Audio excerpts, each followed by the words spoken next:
Selamat datang dan selamat berjumpa kembali. LWBW Production dalam hal ini akan kembali menyajikan pembahasan. Kali ini kita akan kembali belajar atau membahas tentang akuntansi perhotelan, khususnya dalam account receivable credit section. Bagaimana kita bisa melakukan pembukuan, bagaimana alur pekerjaan di credit section. Disitulah kita akan bahas tentunya di sini saja.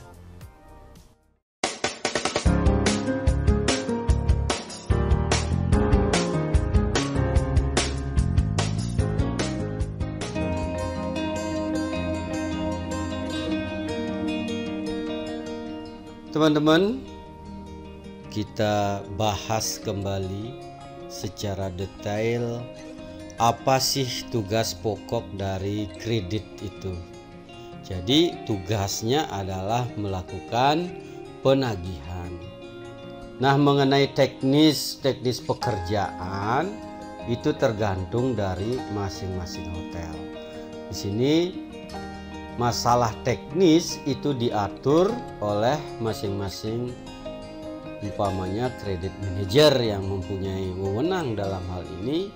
Tentunya pekerjaan teknisnya gimana mereka sendiri yang menentukan.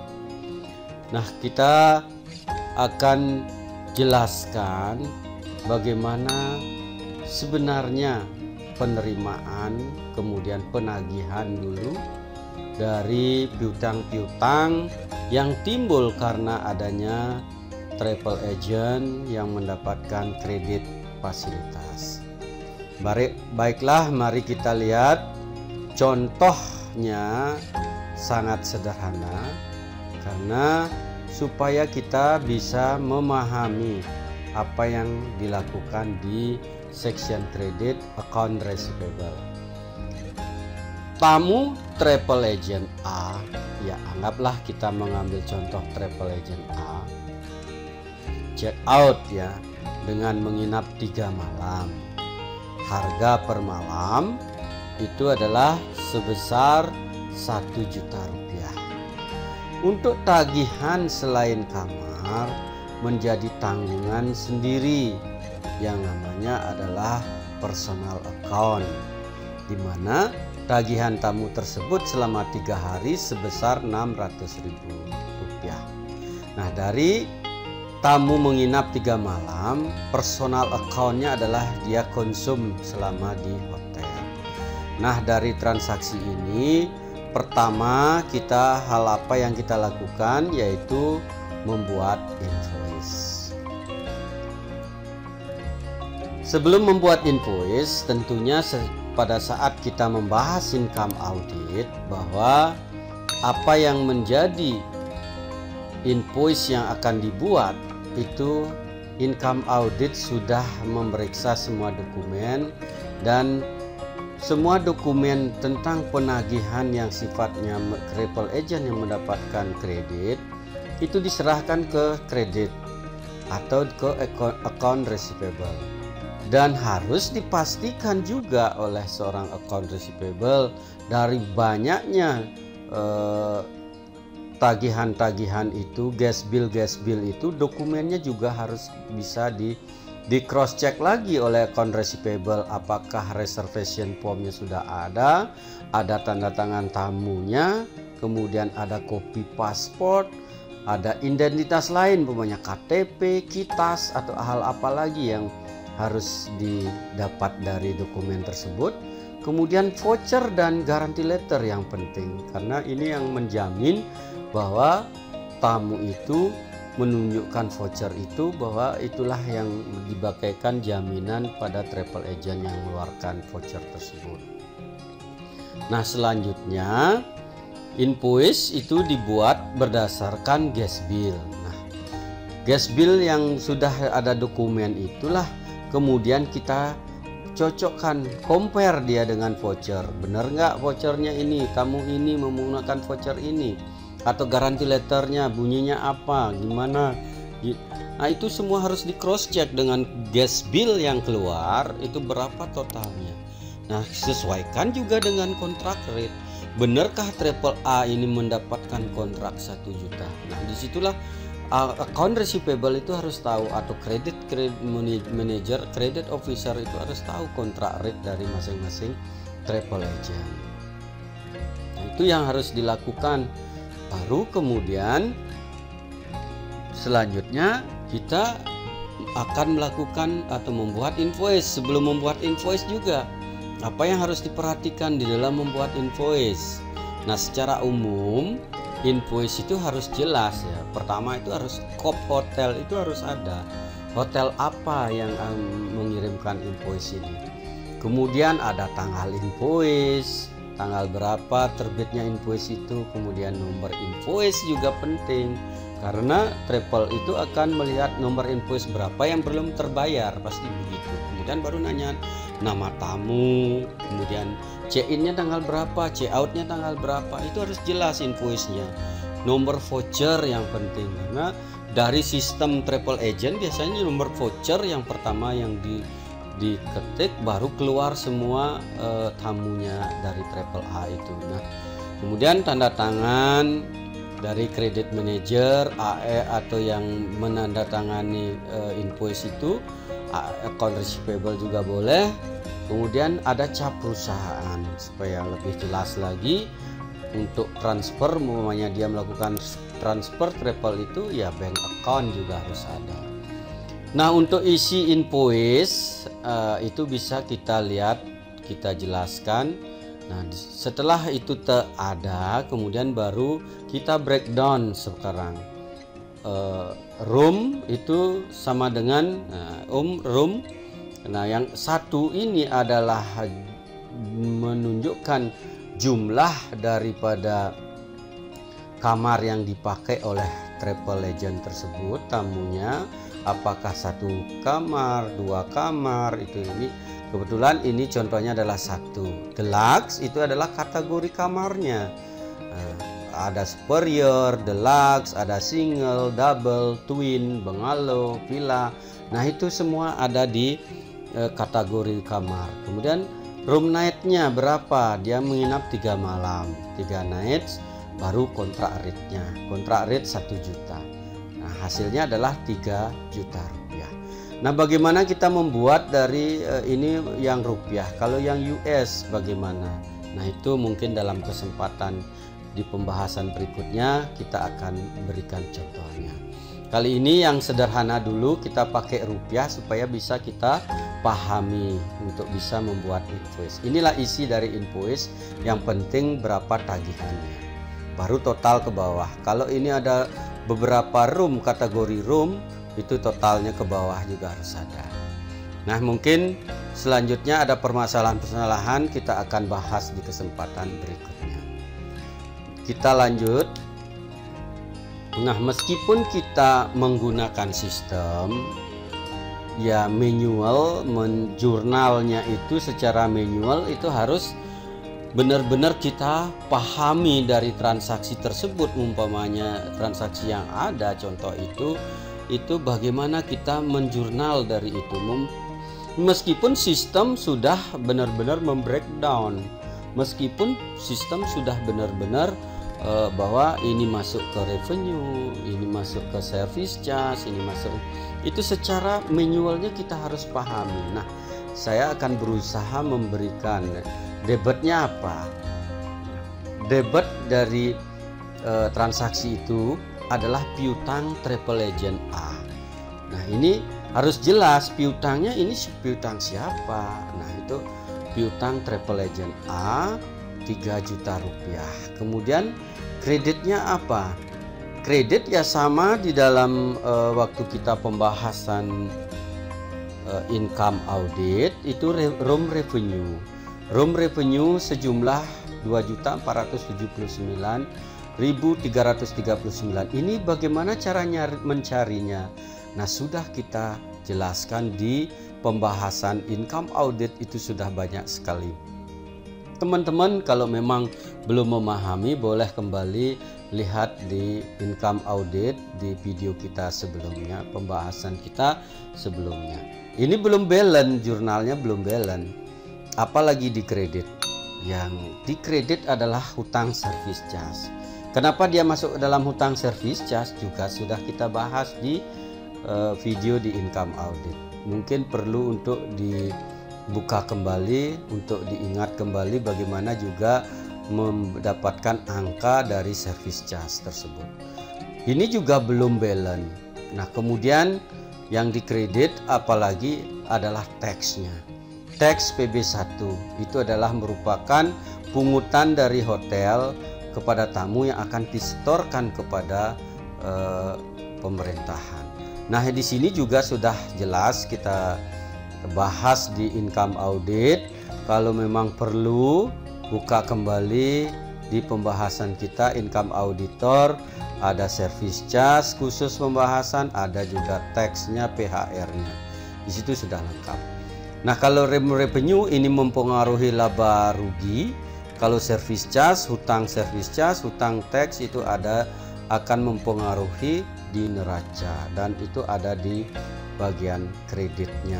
Kalau piutang travel agent, nah itu karena belum kita bahas, piutang travel agent A itu akan mempengaruhi laporan neraca, balance sheet, kas, bank, ada piutang. Nah, itu biasanya piutang yang liquid juga. Jadi makanya kategori yang pertama kas, yang kedua bank, itu terus paling liquid itu biasanya yang dilihat di dalam neraca itu, urutan neraca. Maka piutang travel agent kalau ini banyak, maka dia akan bertambah terus. Begitu pula kalau piutang ini sudah dibayar, ya berkurang. Nah, kemudian piutang ini itu travel agent A ini di mana kita dapat lihat daftar umur piutang. Nah, itu penting sekali. Kita harus kalau memang menggunakan sistem ya sudah gampang, kita tinggal print aging, itu keluar daftar umur piutangnya. Kemudian dari daftar umur piutang, dari aging inilah kita akan bisa melihat ada tagihan-tagihan yang sudah jatuh tempo yang perlu untuk dikolek atau ditagihkan oleh credit manager atau credit officer. Itu sama-sama melakukan penagihan. Nah, di situ piutang dengan daftar umur piutang. Nah, kita juga akan memberikan contoh bagaimana cara kita untuk membuat daftar umur piutang secara manual. Nah, aging itu secara garis besarnya, contoh yang saya berikan secara garis besarnya, biasanya ini ada nomor, description. Description ini adalah yang menjelaskan apa itu, apakah dia credit card, apakah travel agent, apakah company ledger, apakah individual ledger, apakah government ledger, atau employee ledger. Jadi semua itu akan terlihat di description. Kemudian ada umurnya, ada current karena baru out, berarti dia masuk di current. Kemudian 30 sampai 60 hari, 60 sampai 90 hari, dan ada yang overdue. Nah, ini kita umpamanya berikan contoh nomor 1, kita urutkan Visa card, umpamanya di currentnya 500.000, kemudian Mastercard umpamanya 200.000. Kenapa dia di credit card cenderung ada di current? Karena credit card itu pembayarannya sudah pasti dibayar oleh bank. Setelah kita melakukan swipe credit card, settle credit card, swipe dulu, kemudian akan dilakukan settlement oleh income audit atau net audit. Itu dari settle itu, maka 2 hari pihak bank akan melakukan pembayaran. Makanya dia tidak sampai molor ke 30 hari. Mastercard juga sama. Kemudian saya berikan contoh lagi, ini adalah umpamanya ke corporate, itu adalah company ledger, ada umpamanya Garuda Indonesia mempunyai tagihan. Nah, kalau dia sudah posisinya di sini, itu sudah berhak kita untuk melakukan penagihan. Disinilah credit manager, credit officer, credit clerk itu melihat umur piutang dari umpamanya dinas pariwisata, apakah mungkin dari government, dari dinas-dinas BUMN, corporate itu sampai 60 sampai 90 hari umur piutangnya. Itu sangat mungkin sekali karena regulasi dari masing-masing departemen di pemerintahan BUMN atau di government atau di corporate itu juga kita harus maklumi karena dia prosesnya begitu lumayan untuk itu biasanya terjadi di masing-masing perhotelan. Yang jelas itu akan terbayar, tapi kita akan selalu mengingatkan bahwa tagihannya sudah jatuh tempo. Nah, kemudian baru kita klarifikasi menjadi travel agent. Nah, seperti travel agent A yang 3 juta sudah masuk di current. Kemudian ada travel agent B, umpamanya 30 hari 1 juta ya sudah bisa ditelepon untuk dibuatkan janji untuk melakukan pembayaran. Nah, saya juga di sini memberikan contoh ada employee ledger, umpamanya ini adalah karyawan. Budiarjo ini adalah seorang karyawan yang umpamanya dia membeli cake gitu di hotel, birthday cake umpamanya dapat potongan 50%, bayarnya adalah 100.000. Ini akan dilakukan potong gaji gitu, umpamanya otomatis dia akan masuk ke ledger dan menjadi piutang di piutang employee, jadi piutang karyawan. Itu pada saat gajian kita akan potong baru payment ke sini. Nah, itu daftar contoh kita membuat daftar umur piutang. Apakah ada sampai overdue? Pasti beberapa itu terutama travel agent kita mempunyai banyak travel agent, banyak juga overdue-nya nantinya. Nah, makanya seorang account receivable harus kuat di dalam invoicing itu, dokumen-dokumen itu benar-benar harus terkumpul, harus jelas kelompok-kelompok travel agent yang satu map umpamanya itu kita pisahkan kelompok-kelompokkan sesuai dengan nama travel agent tersebut. Nah, itu kalau dalam permasalahan di pertemuan kita berikutnya kita akan bahas karena banyak sekali permasalahan-permasalahan yang muncul di account receivable. Kembali kita berbicara masalah invoice, kemudian setelah siap kita melakukan invoicing, kita kirim ke travel agent A dengan dilampiri voucher dan garansi letter. Nah, ingat, selalu saya ingatkan di sini, kalau kita mengirim invoice ke travel agent, itu voucher ingat itu harus menjadi attachment, juga garansi letternya. Kalau nggak ada voucher, minimal ada garansi letter dan ada cap ini asli, cap basahnya itu harus ada. Karena disinilah travel agent itu akan bisa melihat keaslian. Bisa jadi sama-sama terjadi kekurang percayaan, dia umpamanya sistemnya error atau dengan manual dikira sudah bayar, tetapi karena kita masih pegang voucher aslinya, itu travel agent itu tidak bisa mengelak bahwa invoice ini belum terbayar. Itu fungsinya kalau kita mengirim voucher itu masih asli. Nah, invoice ini dikirim. Kalau perlu juga kembali saya tekankan di sini, seandainya perusahaan atau hotel itu besar dengan jumlah kamar di atas 200 kamar, itu setiap hari travel agent itu akan bisa kita membuat invoice itu pasti di atas 100 invoice setiap harinya. Itu lumayan bagi seorang account receivable. Kemudian selanjutnya, nah setelah invoice ini terkirim ke travel agent A, setelah sebulan dari check out, maka umur piutang invoice travel agent A ini akan berpindah di kolom 30 sampai 60 hari. Nah, setelah kita mengirim, kita lihat di umur piutang yang tadinya pada saat kita mengirim invoice dia masih di current, setelah sebulannya dia akan sudah berada di 30 sampai 60 hari.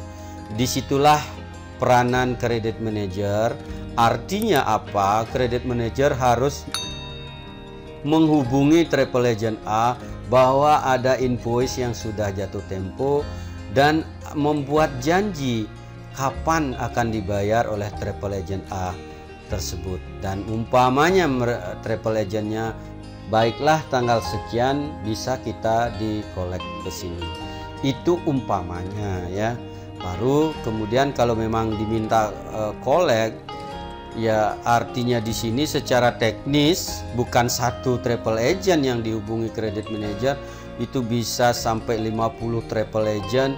Berarti janjinya itu selalu tercatat di dalam logbooknya. Hari ini berapa, besok berapa, itu sudah pasti. Kolektor itu bisa keluar sehari dengan mengunjungi travel agent, minimal 10 travel agent itu pasti terkolek di dalam satu hari. Itu makanya ada kolektor khusus di hotel untuk mengkolek money keluar. Nah, kalau travel agent itu minta untuk dikolek, maka kolektorlah yang menjalankan tugasnya untuk mengkolek money. Setelah kolektor ini melakukan collect money ke travel agent A, otomatis setelah datang dari collect dia akan menyetorkan ke general kasir. Apa sih jurnalnya setelah itu? Nah, jurnalnya adalah debit karena kita mendapatkan cash money dari travel agent A 3 juta, maka cash itu di debit. Cash di debit berarti cash itu bertambah. Itu artinya cash bertambah di sebelah debit. Makanya dalam neraca dia berada di sebelah debit. Itu kalau bertambah. Nah, kalau di kreditnya apa? Pastinya adalah piutang travel agent A. Itu sudah kita hapus. Kalau kita menggunakan manual, bekerja secara manual, otomatis kita delete dia. Kalau kita menggunakan sistem, otomatis melakukan payment sesuai dengan sistem yang digunakan, dan sudah benar-benar kredit itu sudah benar-benar fasih di dalam melakukan payment ke sistem. Apapun sistemnya itu sama halnya, kita akan mengurangi piutang dari travel agent A kalau sudah terbayar. Nah, itu bisa saya jelaskan. Kemudian kita lanjut. Secara teori ataupun manual, ya seperti ini. Cash bertambah dan dibukukan di sebelah debit. Begitu pula piutang berkurang, dibukukan di sebelah kredit. Dikurangkan langsung secara manual di daftar umur piutang. Nah, seperti apa yang sudah saya jelaskan sebelumnya, bahwa kalau kita melakukan payment ke di piutang, umur piutang kita bisa, kalau manual kita langsung delete, kita hapus piutang travel agent A. Khususnya adalah invoice dengan total 3 juta. Melihat juga nomor invoice-nya, itu perhatikan di dalam melakukan payment ya. Memang sebenarnya sepele hal kita melakukan payment ke sistem, tapi kalau tidak benar-benar pas dengan nomor invoice-nya kita payment, itu akan berubah. Itu invoice yang sudah terbayar akan nampak seperti belum terbayar, yang belum terbayar kelihatan sudah hilang di aging. Nah, disinilah kehati-hatian kita di dalam melakukan payment ke sistem. Itu permasalahannya nanti kita bahas, kita akan berikan dan bagaimana cara kita mengatasi permasalahan tersebut. Untuk kali ini kita lanjut dulu.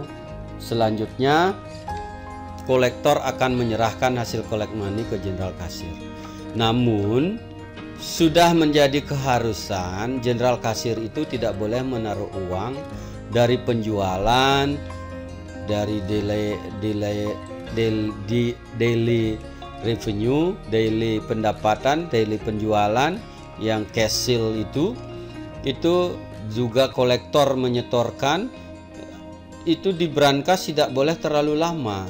Artinya apa? Kalau transaksinya besar dalam satu hari itu harus sudah tersetor ke bank, atau minimal besoknya kita harus sudah melakukan setor ke bank. Nah, kalau kita sudah melakukan setor ke bank, tadinya cash pada piutang, maka apa yang sebenarnya terjadi secara pembukuan. Nah, setelah itu general kasir akan menyetorkan ke bank. Nah, teori yang sebenarnya itu adalah merubah account sebenarnya dari cash kepada bank. Kalau di dalam neraca kita sudah bukukan dia di cash, kalau kita setorkan ke bank berarti cash itu kita pindahkan ke bank. Itu cuma pindah account. Itu teorinya. Bagaimana prakteknya? Ya kita buat jurnal. Mari kita jurnal itu supaya lebih jelas. Bank di debit, otomatis yang bertambah adalah bank. Bank itu 3 juta rupiah. Kemudian kreditnya adalah cash. Nah, disinilah cashnya berkurang di sebelah kredit. 3 juta berkurang, tetapi dia pindah, tapi tetap di posisinya di neraca adalah di debit. Dia pindah account secara gitu. Jadi tidak akan mempengaruhi sistem permodalan. Cuma pindah account yang di neraca tetap di sebelah debit. Nah, bank bertambah di sebelah debit, cashnya berkurang di sebelah kredit. Ini persamaan dasar akuntansi ini. Makanya saya sering tekankan setiap saya menjelaskan debit dan kredit, itu persamaan dasar akuntansinya harus juga kita benar-benar pahami apa yang bertambah di sebelah debit, apa yang berkurang di sebelah debit, apa yang bertambah di sebelah kredit, dan apa yang berkurang di sebelah kredit. Itu persamaan dasar akuntansi. Salah satu tugas dari general kasir. Nah, inilah tugas general kasir. Dia itu harus menyetorkan ke bank. Nah, secara mendetail nanti apa yang dilakukan oleh general kasir, ya pertemuan-pertemuan berikutnya kita akan bahas. Kita sekarang khusus membahas masalah section kredit, account receivable. Nah, secara detailnya mari kita bahas di pertemuan-pertemuan berikutnya. Teman-teman, tadi kita di contoh itu kita juga sebenarnya ada personal account dari tamu. Karena keterbatasan kita dalam pembahasan kali ini, umpamanya personal account itu dibayar menggunakan kartu kredit, maka bagaimana kita melakukan pembukuan itu akan kita bahas pada pembahasan account receivable selanjutnya. Dan begitu pula permasalahan yang sering dihadapi oleh account receivable ataupun di kredit. Itu kita akan bahas di pembahasan kita berikutnya. Nah, dari apa yang kita bahas itu dapat kita pahami bahwa betapa kompleksnya pekerjaan di credit section, dan seandainya juga volume transaksinya banyak, kita dapat bayangkan bagaimana tenaga kerja yang harus kita rekrut untuk di satu section ini. Makanya di kredit itu sudah saya jelaskan sebelumnya, itu bisa sampai 5 orang, 4 orang itu ada di section kredit untuk melakukan pekerjaan ini. Teman-teman, dari apa yang sudah kita jelaskan tadi, seandainya ada kesulitan, masih menemukan kesulitan atau ada hal-hal yang baru, mari kita berdiskusi. Caranya adalah tulis di kolom komentar, maka kita akan bahas bersama.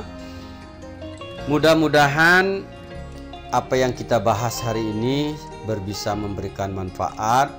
Mohon di like ya, di subscribe tentunya untuk perkembangan kita di dalam pembahasan akuntansi, karena saya akan secara konsisten membahas akuntansi perhotelan dan share ke semua saudara-saudara atau teman-teman yang lain. Kita bertemu pada pembahasan berikutnya.